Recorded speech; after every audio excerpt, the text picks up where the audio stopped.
Good afternoon. This webinar is based on the information and resource, The School Principal as Leader, Guiding Schools to Better Teaching and Learning, which was published in 2013 by the Wallace Foundation. This particular document that the Wallace Foundation had reviewed is based on case studies and large quantitative analysis which the foundation had done through many years of research. And through all of their research, the summary establishes 5 key practices of effective school leadership. Those 5 key practices begin with shaping a vision of your school. Another key practice is creating a climate that is positive. Cultivating leadership in others. The 4th key practice is improving instruction, and our focus today will be on improving instruction. The final key practice is managing people, data, and processes to foster school improvement. In February, we will be focusing on that particular key practice. We really must take a look at the vision of our students, staff, and community as we develop the work around improving instruction. How do you know that your school staff has a common vision, and what is the evidence? There are 3 resources listed on this page which will help you as you determine the evidence and as you self-reflect on how you improve instruction and lead that movement in your school. Effective principals work relentlessly to improve achievement by focusing on quality of instruction. They define and promote high expectations, and principals attack teacher isolation and fragmented efforts. They connect directly with teachers and the classroom. And the vision for supporting continued professional development by each of your staff members is so critical.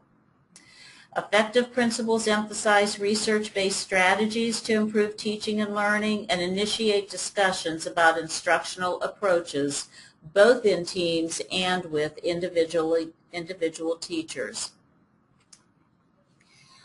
Our expert leaders this afternoon are Dr. Rachel Vogelsong and Rose Costello.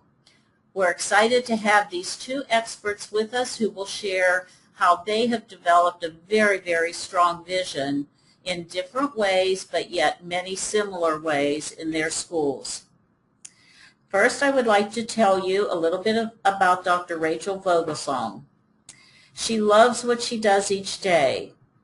Dr. Vogelsong has been in education for 24 years. Prior to becoming an administrator, she taught students with disabilities. She was an assistant principal for 9 years, and after completing a year as the assistant principal at A.M. Davis Elementary School in North Chesterfield, Virginia, she was assigned the principalship. This is her 5th year as principal, and in 2011 she completed her doctorate in education leadership. She is an active member of the Virginia Association of Elementary School Principals and serves on the board of directors. She also teaches graduate and doctoral level classes for Virginia Commonwealth University.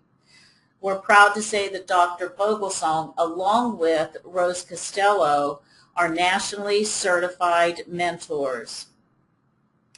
Rose Costello has been a principal at Sunrise Drive Elementary School in Sayville, New York for the past 11 years. In May of 2013, Ms. Costello received the T. Walsh Macmillan Award from School Administrators Association of New York State for outstanding leadership skills and exceptional contributions to education. Ms. Costello has made several presentations at local conferences this past year on how her building has embraced response to intervention. She received both her Bachelor's of Arts and her Master's of Arts in Liberal Studies from State University of New York at Stony Brook. She is presently Vice President of Foundations for Phi Delta Kappa at the State University of New York campus at Stony Brook. She has been recognized, as I had mentioned, along with Dr. Vogelsong, as an NAESP Principal Mentor. At this time, I would like to turn over this webinar to Rose Costello. Good afternoon, everyone. Creating an environment that leads to improved instruction takes time. As stated in the Wallace publication, The Principal as Leader, the one you saw on an earlier slide, it's the job of the principal to create the conditions which will allow that to happen. It requires creating an environment where collaboration is second nature, teachers are continually refining their craft, and all stakeholders feel safe. Everyone in the school has to be a learner. During my career, I taught first grade, fifth grade, and sixth grade in both an elementary and a middle school setting. Balancing work and a personal life is important if you want to stay fresh in this job. My husband of 39 years is very understanding of the needs of the job, but it's important to carve out some time to be a family member as well. Next slide. Sunrise Drive Elementary School is a small suburban school district on the south shore of Long Island in Suffolk County. There are 436 students, 36 teachers, and 40 other personnel, including custodians, secretaries, aides, monitors, cafeteria workers, and support service providers. At our school, 14% of the school population receives services through IDEA, and these services go along the continuum from consultant teacher, speech, inclusion, OT, and PT, all the way to a special class. Next slide. Hire tough is the best advice I could give to anyone. Having a process where there are multiple screening layers and each stakeholder group has a representation in the process is key to our building success. Building consensus among teacher members before the interviews begin is important so that everyone knows what they're looking for in the interview process. Once that is done, developing questions that require the candidate to think and give you insight into who they are is really important. These are some of the questions that I use on interviews. And then, of course, having a demo lesson, checking references, it all takes time, but it's really important if you want to get the right person for the right job. Keeping good teachers takes work also, but it starts with the hiring process, and I can't stress enough how important it is to get the right person. Next slide. Creating a vision that all stakeholders know and have input into is critical. Our mission statement says that we want to help children grow with confidence and respect for themselves and others, and we want to ensure that all students become lifelong learners who will be able to successfully contribute and participate in a constantly changing society. These are high expectations, and our focus is always on student academic, social, and emotional progress. That requires rigorous instruction, using complex materials, and getting students to persevere through difficulties. Annually, our staff develops goals. We analyze students and teacher needs and collaboratively work to develop goals that will help students meet the expectations of the Common Core learning standards. This year, we are working on increasing the rigor and complexity of reading questions to meet the new standards, as well as aligning teaching of writing with those standards. This is our focus for the entire year and maybe longer, sometimes 2 years, 3 years, depending how long it takes. And all our efforts are directed toward those goals. At the end of the year, we stop and evaluate the progress we've made toward our goals before establishing new goals for the following year. A weekly staff bulletin keeps everybody informed of what is going on in the building, meetings, changes to schedules, celebrations, and all types of general information. It's important to keep everyone informed and on the same page. Next slide. Being out of my office and in the classroom is key to improving instruction. I try to observe teachers every day informally. Usually the visit is about 10 minutes, and I use the Kim Marshall approach.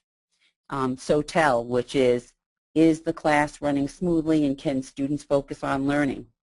What is the objective of the lesson? Are the learning experiences skillfully orchestrated? Are students focused and involved in the learning? Is what is being taught being learned? Sometimes these are obvious in that short 10 minutes, and other times I need to ask students what they are learning. I look at their work, I listen to their discussions. I try to visit teachers' classrooms 10 times a year in this informal manner. I know that doesn't sound like a lot, but it's not as easy as it sounds either. And when I give feedback after these visits, it's face-to-face and usually in the teacher's classroom. Sometimes it's praise for a strategy they use during the lesson, and sometimes it's a reflection by them on the lesson. But feedback is really important. Next slide.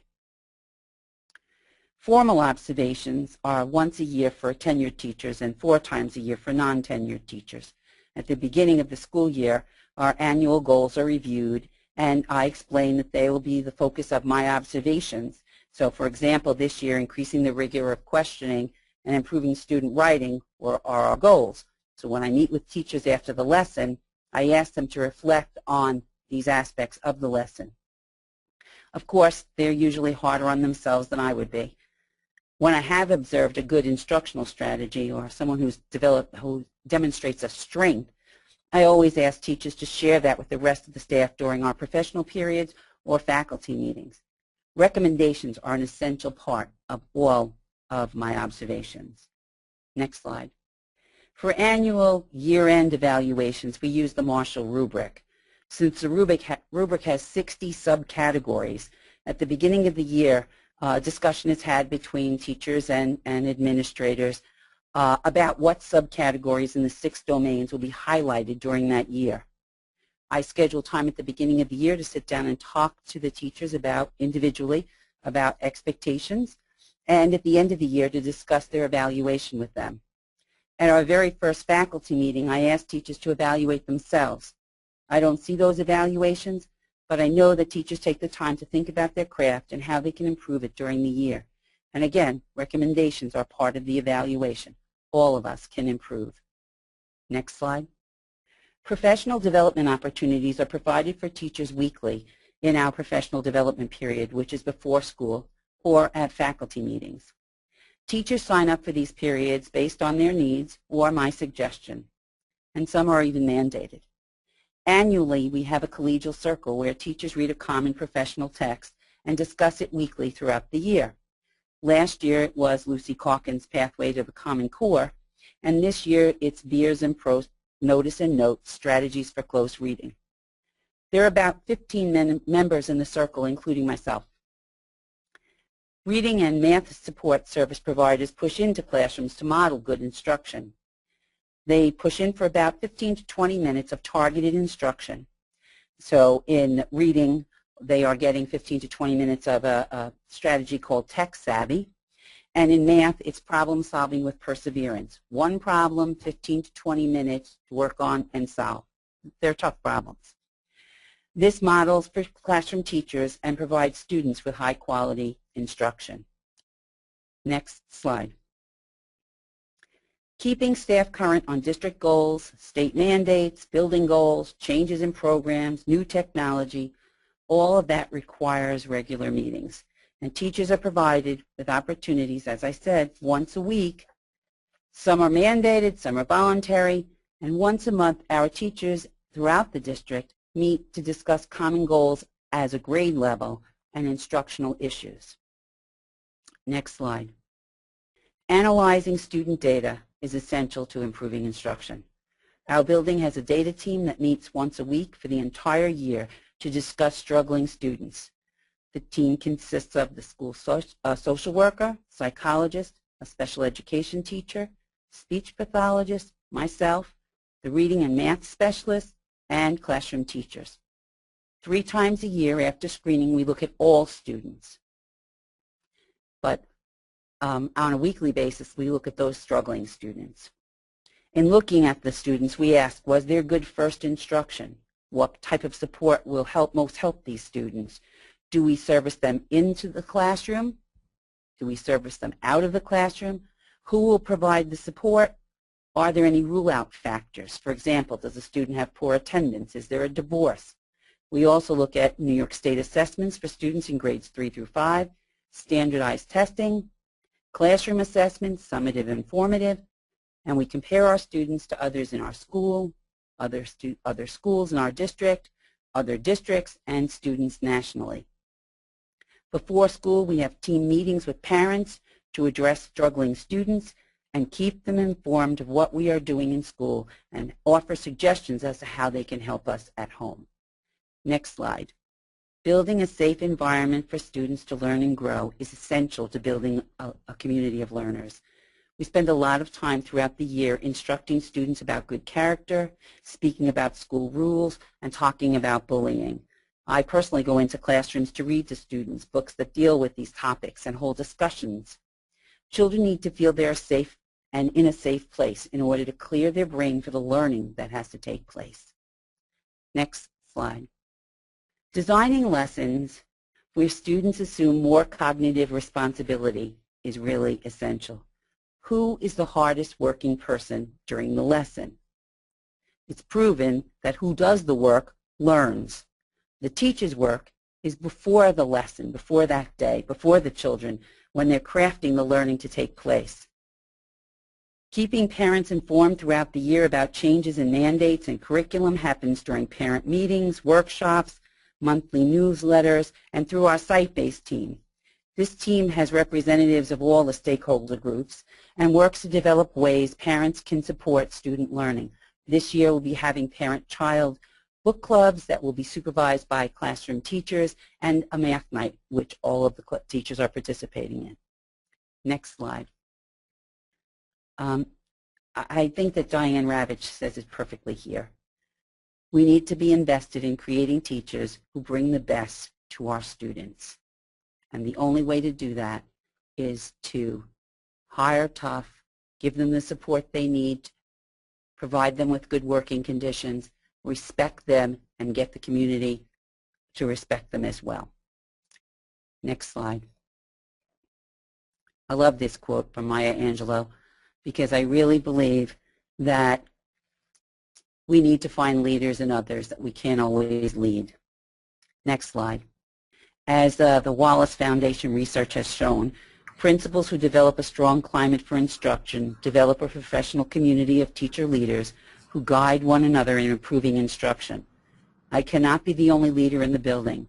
Sometimes I am the instructional leader, and sometimes I am the learner. Thank you. Next slide. Thank you, Rose. What a wonderful summary of the hard work that you do with your staff to really create that vision around improved instruction. We did get a couple questions from our audience, and I will reserve those questions until we get to the end of our webinar today. But the way that you have built a community of learners with your staff really came through strongly, and how closely you monitor and support the instruction that goes on in the classroom through your frequent observations was really an important part of what you do, and came through very clearly in your presentation. So thank you very much. Our next presenter is Dr. Rachel Vogelsong from North Chesterfield, Virginia. Good afternoon. And as I share with you today, our practices for improving instruction, we always keep in mind here at Davis that every child can be successful through the right combination of hard work and good instruction. Next slide.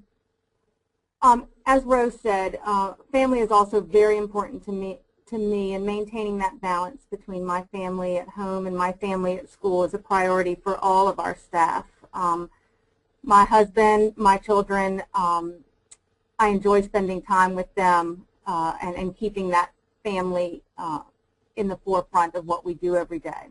Next slide. A.M. Davis Elementary is a school-wide Title I school. We are located in a large suburban district, but our school is located just on the city line. We serve pre-K through 5th grade, just shy of 700 students depending on our day. We have about a 57% free or reduced lunch. 20% of our students are English language learners, and we serve about 16% of our students through our special education. We are a catchment school for an autism program for students who are being instructed on our state standard curriculum. Next slide. What I'd like to do today is share with you improving instruction through a personal school example of improving that we went through here at Davis Elementary for improving our instruction. I'll share with you the planning, the implementing, the supporting and assessing that instructional program.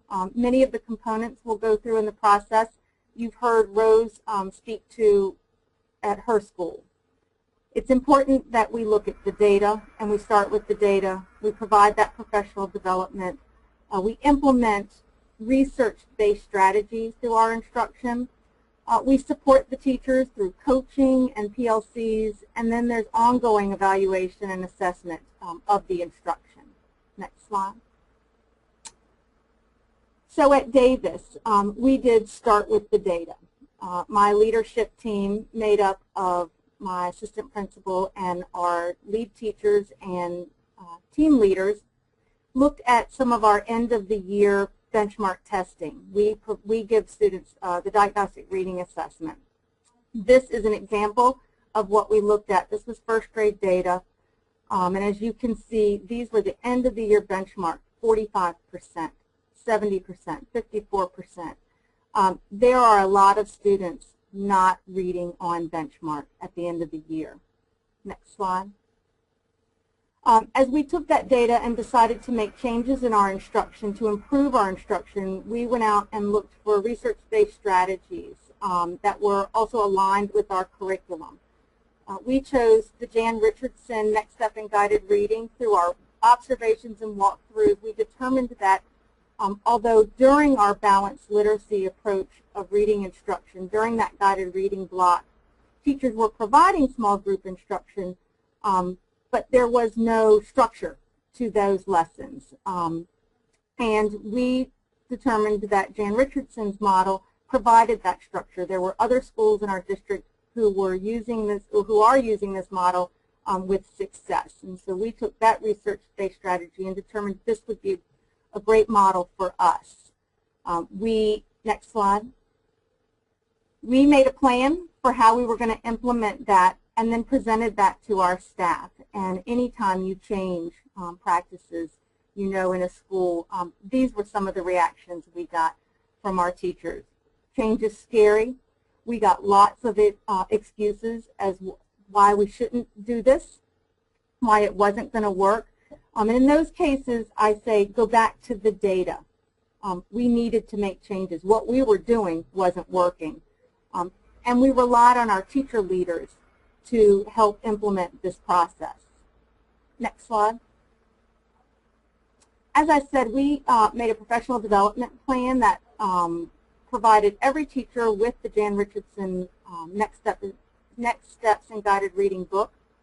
We provided teachers with workshops and in-services both at our district level and school-based level, as a whole staff and grade level teams. And we differentiated that professional development to meet the needs of our teachers. Some teachers took a workshop, read the book, and were ready to go, and some needed more support than that, and they needed additional work with coaches and modeling. We also continued our professional development, job-embedded and ongoing learning through our professional learning communities. Next slide. As we implemented Jan Richardson Guided Reading, I was very clear with my expectations for instruction. We expected this model to be used during guided reading. It was to be implemented with fidelity. My assistant principal and I got into classrooms. We became a part of the instructional environment. We learned right alongside with the teachers as they were implementing this new instructional practice. We talked about what we were learning through our professional learning communities. We listened to teachers and we gave them feedback on areas that they were still struggling with. We brought in district level coaches during those professional learning communities to help answer questions and to take teachers through the areas that they were still struggling with. And throughout this process of implementation, we recognized the teachers, the teaching, and their individual efforts. I remember as we started the first day of the small group guided reading instruction, after much preparation, I walked into one of those first grade teachers' classrooms, and we provided a push-in model for our intervention. So she had several small groups going in her classroom, and she looked at me with large eyes and said, "It's like a three-ring circus." And I looked right back at her and just praised her for her efforts, and knew that what she was doing was going to help our students be successful. Next slide. It's so important to inspect what you expect and be very intentional about that. Not only did we do informal walkthroughs and ongoing observations, but we provided learning walks, which in our district allowed for central office specialists, directors, and other instructional coaches to come in and walk through classrooms to provide additional feedback to teachers. We did that in the form of glows and grows. We, again, recognized their efforts and the great things that were going on. And we talked about the grows as the next steps for improvement. And the teachers responded very well to this. Next slide. It's so important to support that teaching and the learning that's going on. We celebrated our successes, no matter how small, ongoing through that year of implementation. They weren't just our data successes, but the actual instructional successes for the students, for the teachers, when they would say, "Oh, I tried this today and it really worked." We continue to do that throughout the year. Next slide. As I said earlier, improving instruction is a process. It's not a one-time change and everyone gets going and it works. So you have to assess the progress ongoing. Always looking at that data to see that the practice, the new instructional practice, is working for the students, and what progress the students are making. The teachers, through their PLCs, share their individual successes for students, and then continue to grow. Next slide. So our instructional improvements paid off, and this slide shows those successes for last year. The end of the year benchmarks went up considerably. It's important, though, to remember when you're improving instruction that it's not a one-time hit. It's an ongoing process, as I said before. And we began this year revisiting this instructional practice through our PLCs and continue to improve those practices and that instruction through the same process that we did to implement it to begin with. Next slide. Thank you for giving me the opportunity today to share a real-life example of improving instruction in the classrooms. Thank you, Rachel. Using your guided reading process for really focusing in clearly on what you wanted to achieve really made a difference for your school. That work that was really well planned certainly had incredible results with your end-of-the-year benchmark scores. So thank you for taking us through that process. That was wonderful. I'm going to ask you a question. This isn't really our Q&A time, but we got a very interesting question from one of our participants for both of you, Rachel and Rose. So maybe, Rachel, if you would respond first, and then Rose, you can respond. The question is, as you make change in improving instruction, which absolutely is the most critical piece of the work that you do every day, you're constantly working with adults and supporting adults to be the best that they can be in the classroom. But the question really focuses on the demographics of your staff. When you have a certain percentage of novice principals novice teachers versus mid-career teachers versus teachers that are maybe at the end of their careers or very experienced, do you see a difference when you are developing professional development opportunities for your staff between the different levels and the different years of experience or even ages in the demographics of the adults that you're working with. Oh, Rose? absolutely. Did you want Rose to respond or me? Oh, I'm sorry. Rachel, please. Absolutely, I see a difference. Typically, our newer teachers, our younger teachers, are eager and more open, with more of a growth mindset. They want to learn and grow, and they tend to be more receptive to a variety of professional development.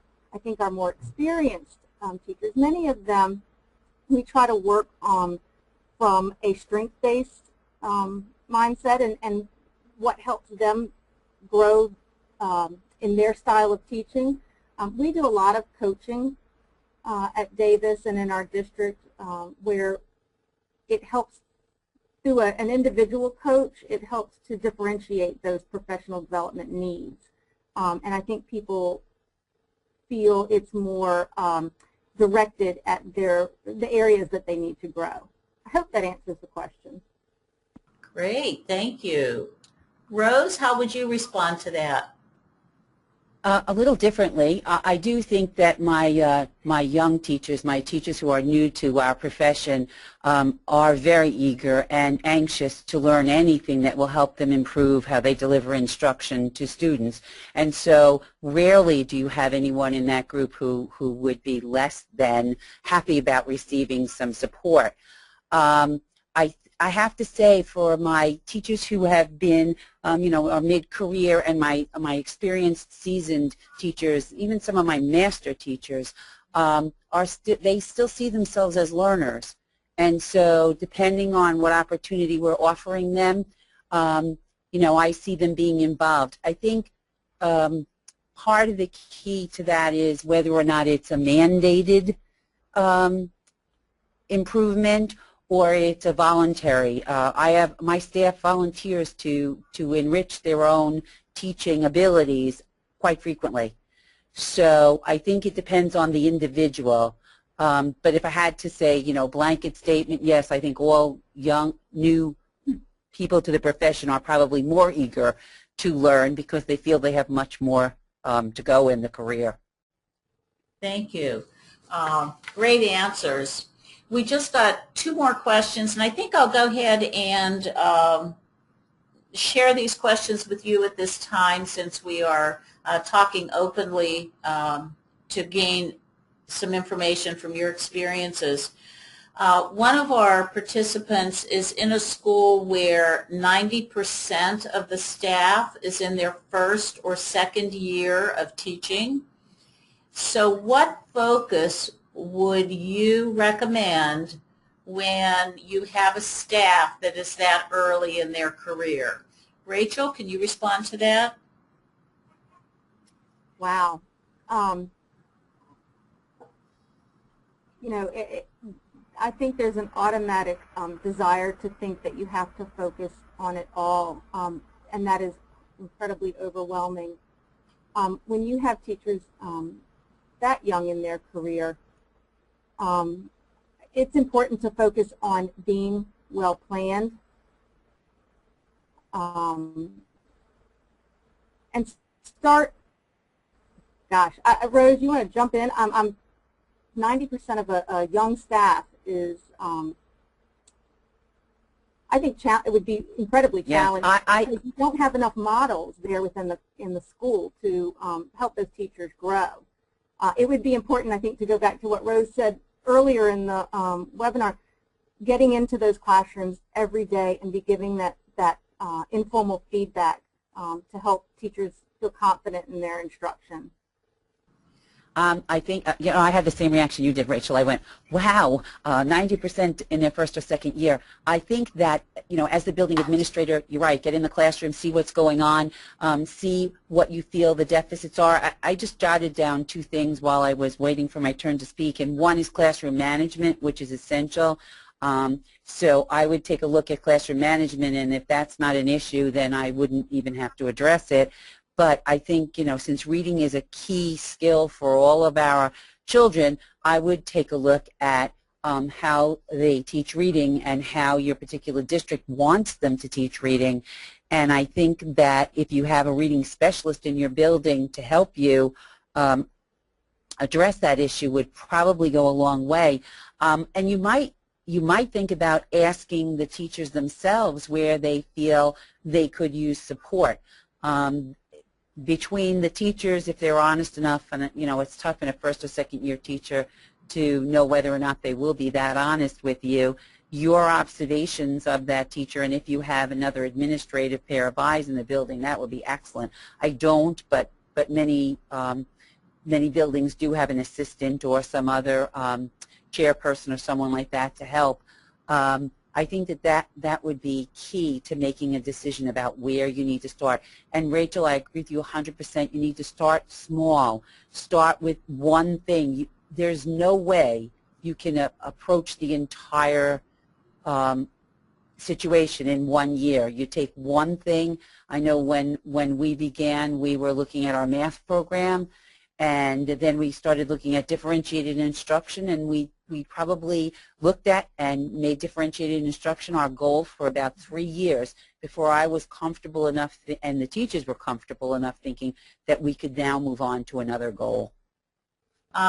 We actually have about 6 more questions that just came in, and I'm going to hold those questions, so those of you who are listening to this webinar, just stick with us till we go through a couple of more slides and information with you, and then we will come back to your questions. So thank you both so much for sharing your information with us. I would like to circle back to a publication by NAESP called Leading Learning Communities, Standards for What Principals Should Know and Be Able to Do.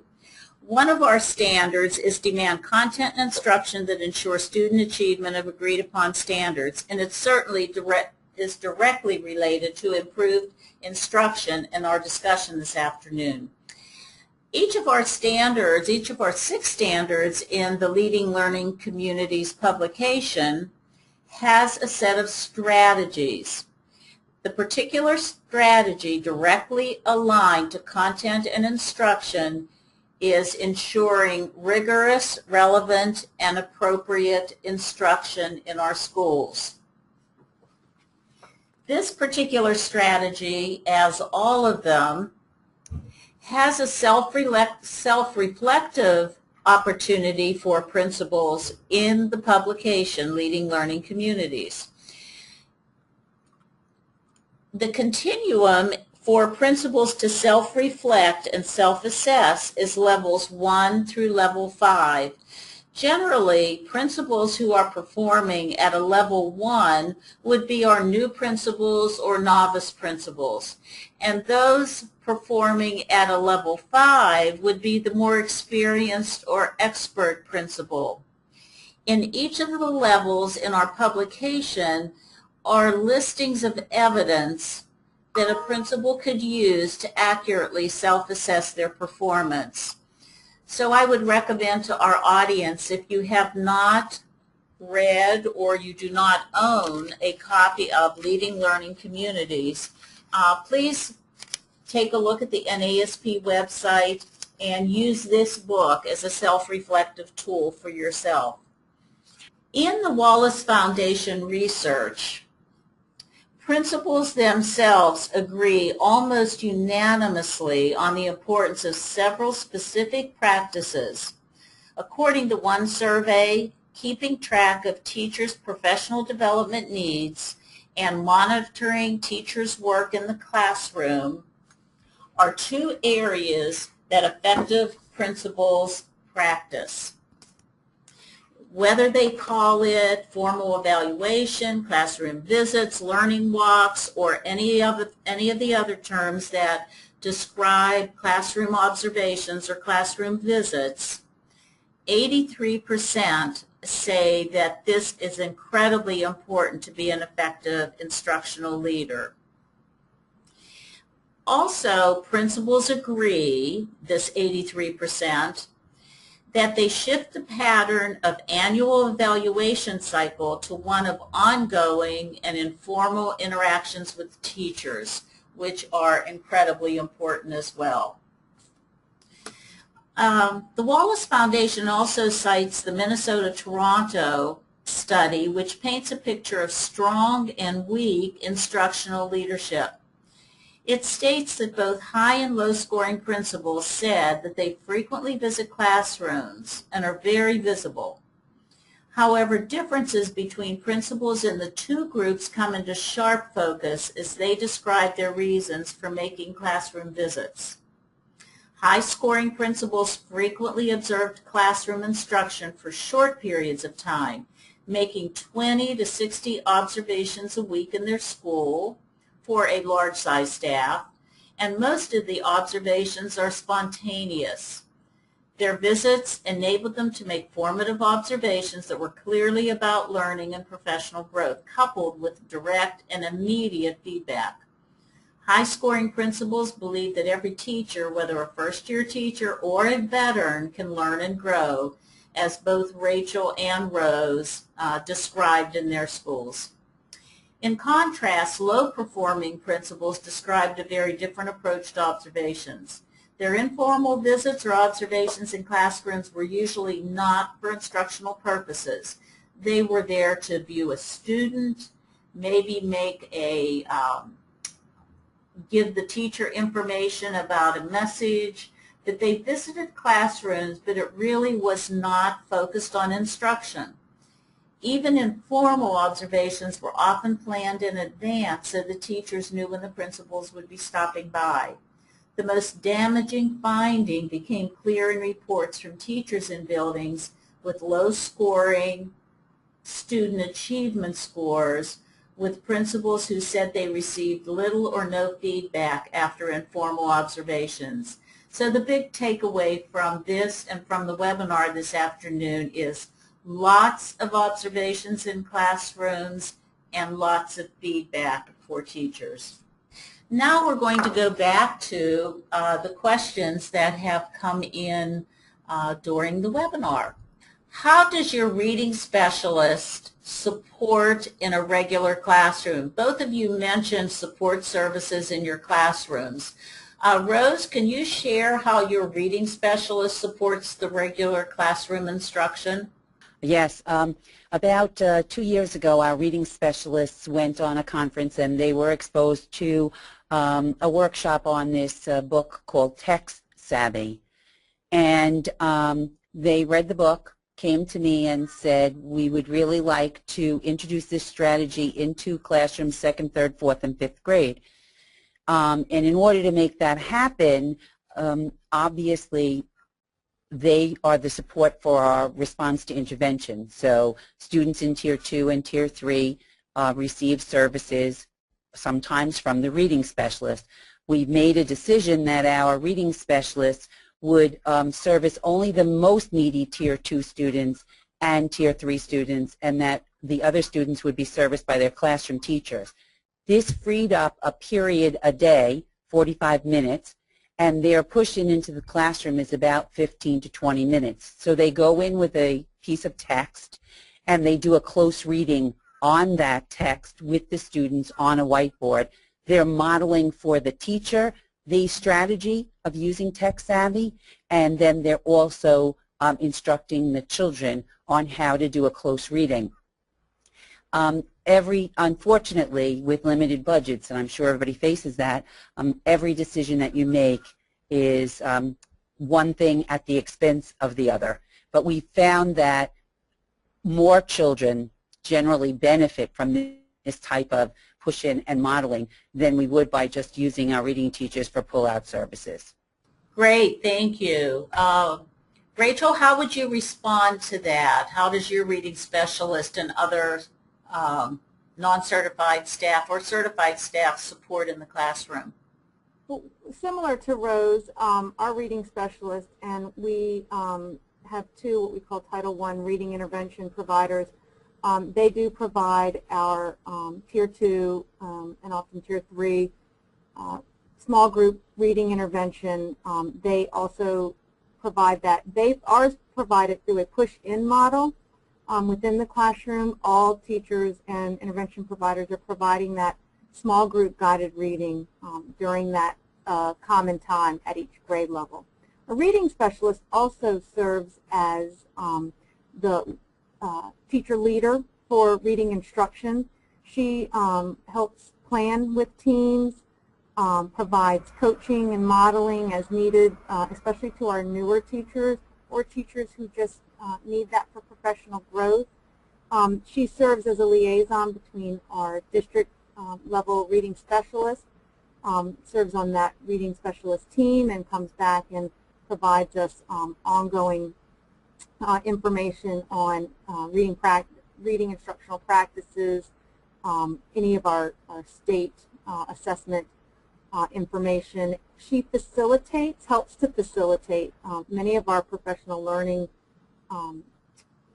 meetings, professional learning community meetings when focused on reading, and provides training as needed through job-embedded professional development.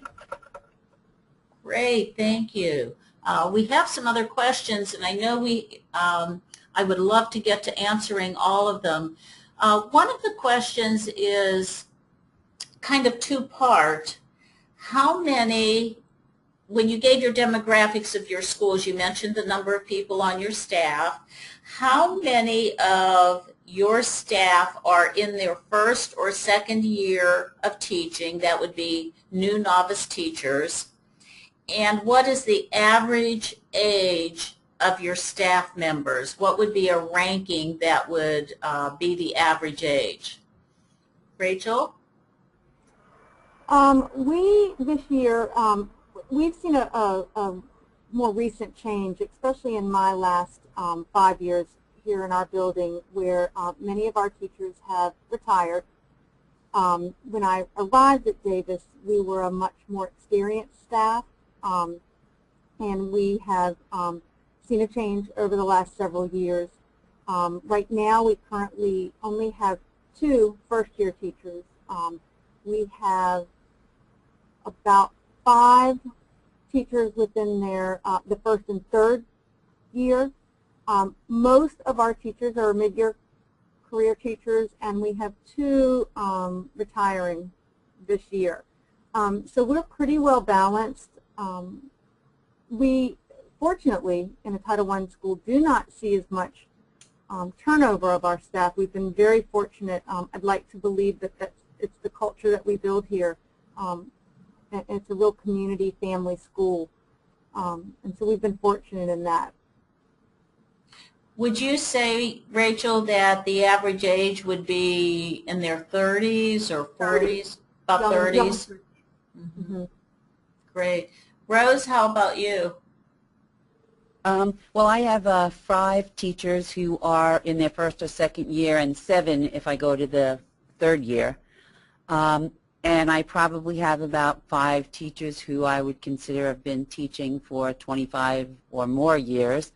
I would say the average mid-career, 35 to 40, is the average in this building as well.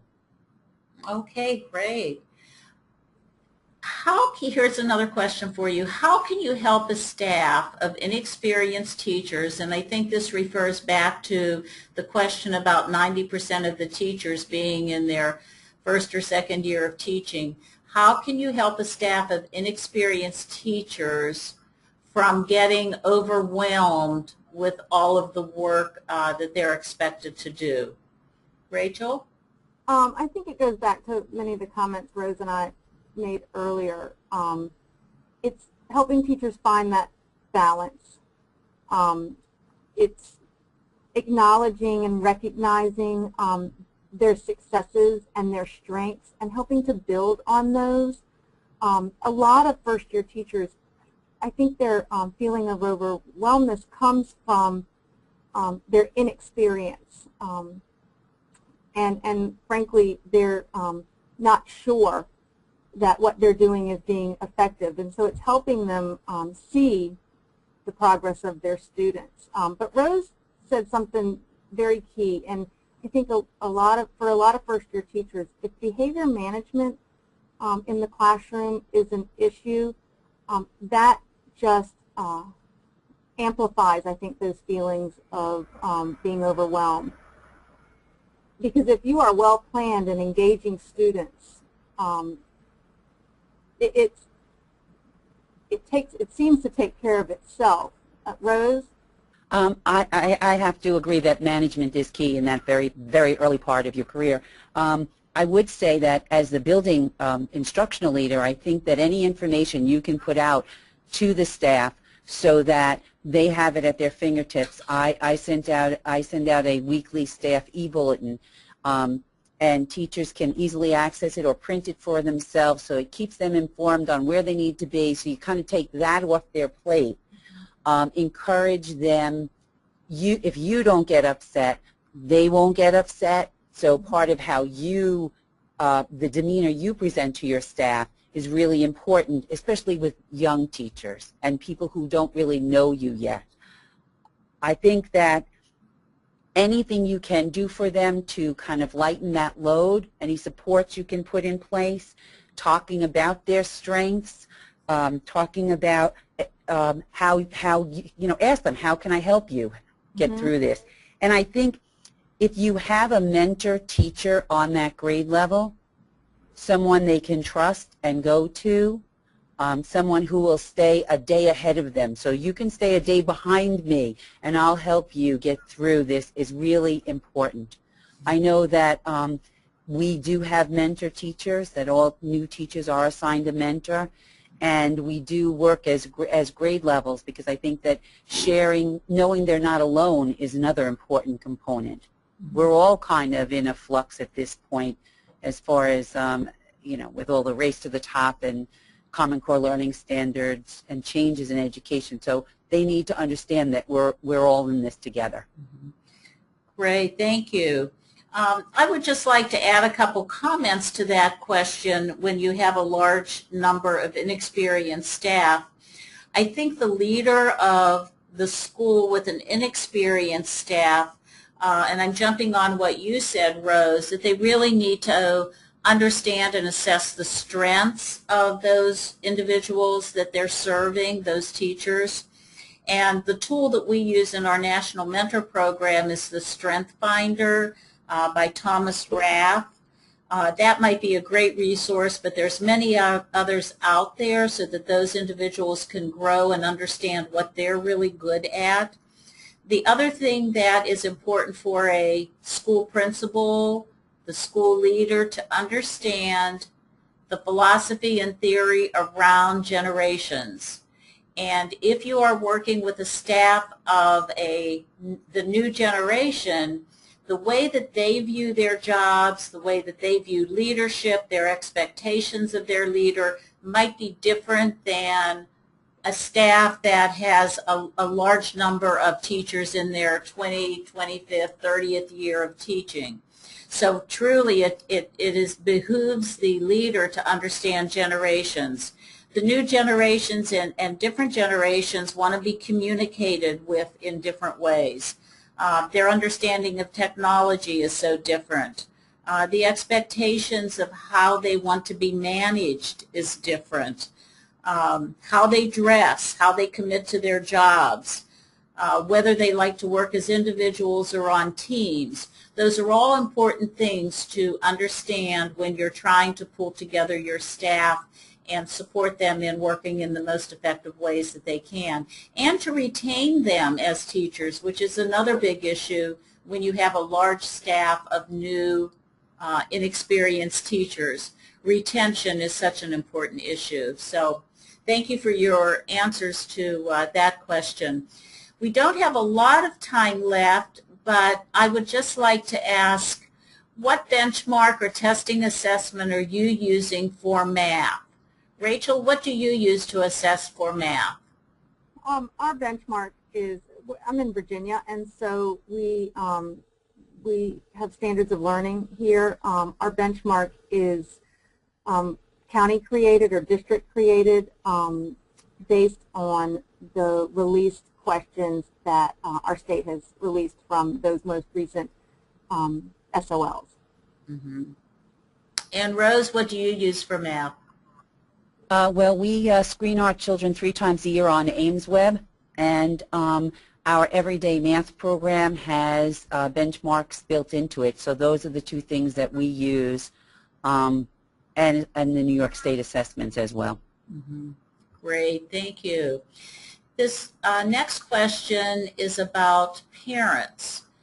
When is the best time to integrate parents with a learning goal in your school, and how might you best do that? Rachel, how do you integrate parents in understanding and contributing to your learning goals? Absolutely. We try to have bi-yearly workshops that are whole school, surrounded around content areas. We've done reading workshops and math workshops to get parents in to help them be more familiar with our strategies and our practices and how they can support at home. We also have grade level workshops where they'll invite parents in before after school, trying to meet parent needs based on their schedules, and individual parents as needed with kids who are needing more support or more intervention. Mm-hmm. But parent workshops are great, and inviting them in to help learn how they can support, just real directly how they can support at home. Thank you. Rose, how do you integrate parents into your learning goals? Well, you know, it's not easy given the world of two-income families and parents being very busy. So a few things we do in my newsletter. I always send home tips for parents who help their children and talk about some of our initiatives. And our Meet the Teacher night usually has a workshop component to it where the specialist in the building will put on a workshop at a time where, say, kindergarten and first grade parents can come, and then when they go meet with the teacher, the other parents can come. It's not always easy. We put workshops on during the year, and attendance isn't as good as we'd like it to be. But also PTA meetings are another, Parent-Teacher Association meetings are another way for us to communicate to parents about our goals. Mm-hmm. Thank you. Another parent question is, in schools today we're serving multiple cultures, and students and or parents with who speak other languages. I know in reports and surveys of principals who belong to our association, there are some principals that can have up to 43 languages being spoken in their schools. Is there anything specific that you might do with parents that might be difficult for them if English is not their first language? Rachel? Yeah, we have a very large ESOL population. The majority of that population is Hispanic. We are actually 25% Hispanic, and so we are very cognizant of bringing in our Hispanic community. Ways that we do that, most of our communications go out with English and Spanish, front and back, if they're paper communications, or if we have a phone system, we always provide a Spanish version to that. We have interpreters on staff who we try to make available in the front office, in the clinic as needed, for most meetings. And even for PTA meetings, we have these devices called interpreters, where the person who is interpreting will speak into a microphone, and parents who elect to can wear headphones. And that way our presentations or workshops can be presented and in two languages.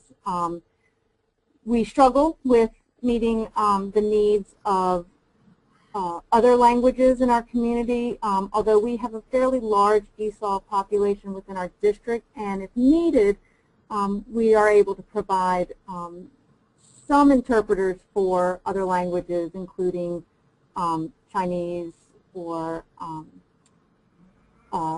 know that we've actually had Russian, French, interpreters as needed for meetings that might include a parent-teacher conference. Great, thank you. Rose, how about you? I have to say I have limited experience. I have a very, very small ESOL population. And so if we've had to, we can get an interpreter through our local BOCES, but that's about the only experience I've had with that. Thank you. Rachel, I believe, or maybe it was you, Rose, that had 38 teachers at Sunrise Drive Elementary School. Out of those 38 staff members, how many of them are reading specialists and how many of them are special education teachers? 2 of them are reading specialists and 5 of them are special education teachers. Okay, great, thank you. Well, this concludes our webinar for tonight. I thank all of you participants for staying with us, asking questions, being engaged, and I hope that the information that was shared with you will help you become better principals and better instructional leaders. On February 11th, remember to sign up for our next webinar, Managing People, Data, and Processes to Foster School Improvement. We have a couple of resources that are support materials that may help you as a school leader to talk about leadership, your organizations, and how you make decisions. So these resources are very valuable as you grow as a principal. At this time, I really would like to give a sincere thanks to Rose Costello and Rachel Vogelsong, an incredibly important topic that was discussed today. Great, honest, clear answers to many questions, and your expertise is invaluable to not only our association but to all principals out in the field working hard each day. So thank you very much, Rose and Rachel.